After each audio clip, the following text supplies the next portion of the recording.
ભારે વરસાદના પગલે ધરોઈ ડેમમાંથી સાબરમતી નદીમાં 2 દિવસથી સતત પાણી છોડવામાં આવી રહ્યું છે।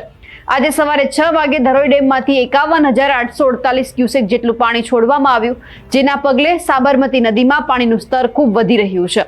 સંત સરોવર ડેમમાંથી પણ 94,000થી વધુ ક્યુસેક પાણી છોડવામાં આવ્યું, જેથી સાબરમતી નદીનું રૌદ્ર સ્વરૂપ આપણને જોવા મળ્યું। સાબરમતી નદીમાં પાણી છોડાતા અમદાવાદ શહેરના 19 વિસ્તાર અને જિલ્લાના 133 ગામને એલર્ટ કરવામાં આવ્યા છે।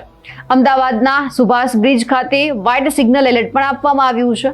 અમદાવાદ શહેરના વાડજ, જૂના Vadaj, Dudheshwar, Madhupura, Shahpur, Subhash bridge, Paldi, Ellis bridge, Gyaspur, Jamalpur, Rakhial, Kochrab, Sabarmati power house, Kochrab, Pirana, Piplaj અને શાહવાડી સહિતના 19 વિસ્તારોને એલર્ટ આપવામાં આવ્યું છે, જ્યારે ગ્રામ્ય વિસ્તારમાં ધંધુકા, બાવડા, ધોળકા અને સાણંદના 133 તાલુકામાં એલર્ટ આપવામાં આવ્યું છે।